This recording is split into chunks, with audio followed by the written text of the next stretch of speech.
first of all, what is your reaction to what happened on October the 7th? Oh, it was terrible, of course. I mean, we kind of get our news kind of also secondhand because, you know, my wife's family, they live in Gaza. They have cousins and uncles there, and their house also was bombed. We haven't been able to communicate with them for the past 3 days. Communication are lost. So we don't know actually what is the, how are they doing, but, you know, we're used to that. I mean, it's just like, it's very repetitive. We're used to that. We're used to them being bombed every time and moving from one place to the other. You know, it's just like those Palestinians, they're very dramatic. Israel killing us.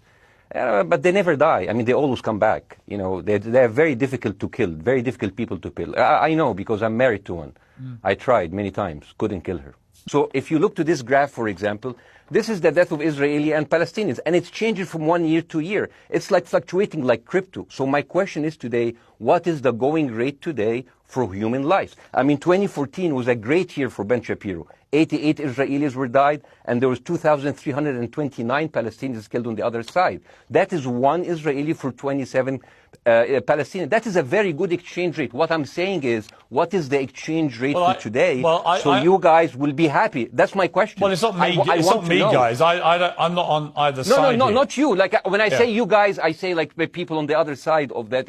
I know that you don't think like that, Pierce. You're one of the good guys. But let me tell you something. I mean, the reason that I'm using this is that, I mean, I can't remember what happened in 2014, and there was no music festival, but there must be something. I mean, they must do something. It is their fault. It has to be something. I mean, 2018, 300 Palestinians died.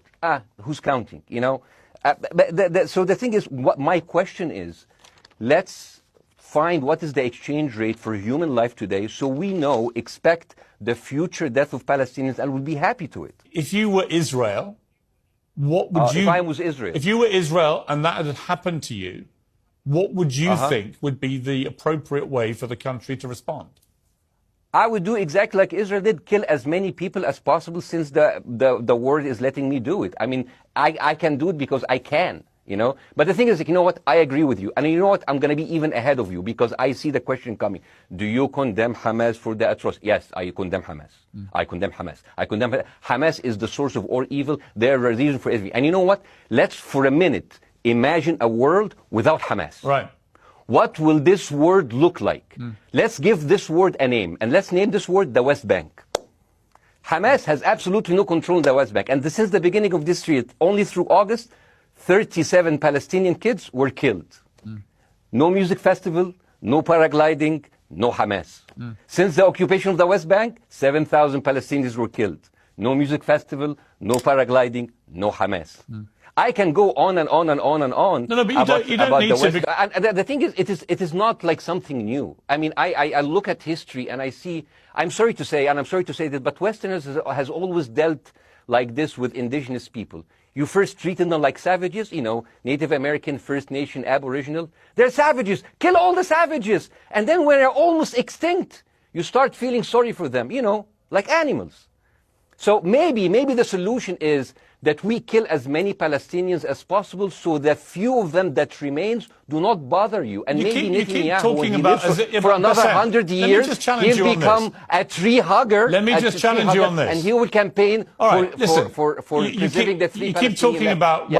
I want to understand, what is the logic of Israel carpet bombing Gaza? I mean, if there's a logic, if this will make Israel safe, I want to hear the logic.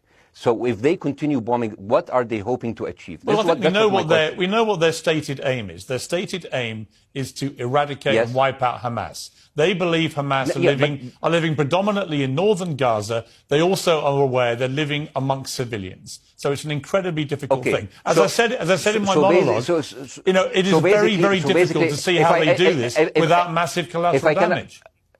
So if I can understand this correctly, basically Israel is doing this to pressure the Palestinian community in Gaza to turn against Hamas. Is that right? I'm sure that's part of it, yes. That's part of it. So this is exactly what terrorist organizations do, because terrorist organizations will have no chance beating a whole nation in battle. So they terrorize and they kill the civilians in order to spread fear and terror so they can turn against their government to change their policy or to resign. You have just compared Israel with ISIS. No, I haven't. I don't see any comparison between It's going to be the headlines tomorrow. Piers Morgan, Israel is ISIS. Only amongst people. You know what? I'm going to do something that nobody done on your television. You know what I'm going to do on your episode? I'm going to pretend that I'm an Israeli citizen. I'm going to put myself in the place of an Israeli settler in the kibbutz. And I want to speak to my Prime Minister, Benjamin Netanyahu. Mr. Benjamin Netanyahu, I have voted for you because you have promised us peace and prosperity and security. On the 7th of October, those son of bitches Hamas, they went into the fence that is regularly heavily guarded. Usually if there's like a dove that comes close to it, it will be shot.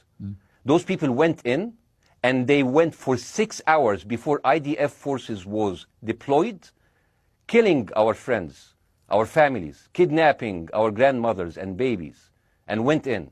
I want to ask you, Mr. Prime Minister, after you have fractured the Israeli community and you have fucked our courts, our Supreme Courts, what are you doing with the money being given to you, to the United States? Also, you are carpet bombing Gaza with absolutely no regard to our hostages, our people. I heard a rumor in the kibbutz that you're doing that you let that happen as an excuse to carpet bomb Gaza, so you push them into Sinai. And I didn't believe it. I was like, not my Prime Minister. He can never do that. And then I watched an interview for Danny Ayalon. He was your chief advisor. He was also the Israeli ambassador to the United States. And you know what he said, Mr. Prime Minister?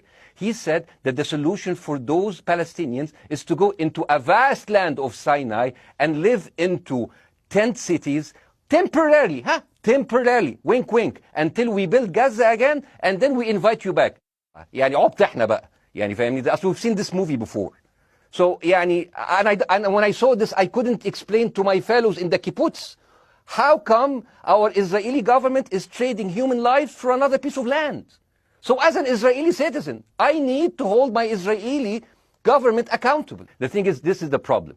Israel always victimizes itself, and I have never seen a victim putting their oppressor under siege and bombing them 24/7. Israel wants you to believe that they are the victim. Dealing with Israel is so difficult. It's like being in a relationship with a narcissistic psychopath. He fucks you up, and then he makes you think it's your fault. All right, you Bassem, look at Israel as Superman, but they're really homelanders. Bassem, Wallahi, they are shooting Bassem, fish in a barrel, and they are annoyed with the splashes. The question is, how can you justify the killing in the West Bank where Hamas does not exist? And if the disproportionate response during over all of these years have actually worked, what will be new this time that did not happen before? I just want to. That was my question. Okay, that Bassem, was my question. I'm gonna. Okay. So now, if I ask the question, can I say something on my side? Well, a little bit personal. Bassem, with respect, a little bit personal. Bassem, with respect, I gave you half the show to have your side. Jeremy's had a lot less time. I'm going to have to. You move want me on. to leave? Bassem, I'm going to have to let you go because we've been on there with you for 40 minutes. Okay. Now, Bye bye. But listen, bye. I would like to talk to you again, and thank you for joining the program. I appreciate it. Oh, by the way, my wife's family is all right, and they sent us a house. It's bombed. It's beautiful. It's going to be a good like Halloween theme. So well, I'm very sorry for what your family are going through in Gaza, and I mean that very sincerely. By the way, I don't know. I don't know I don't know him. By the way, I haven't actually met them. They didn't even come to my wedding. They couldn't because they are stuck in Gaza. Okay. And she never saw them because Gaza is not a destination. Bassem, as I say, we hear their voices. And it's they die. It's fine. It's fine. Bassem, I wish your family all the very best. Thank you for joining me. I appreciate it. I don't. Thank you.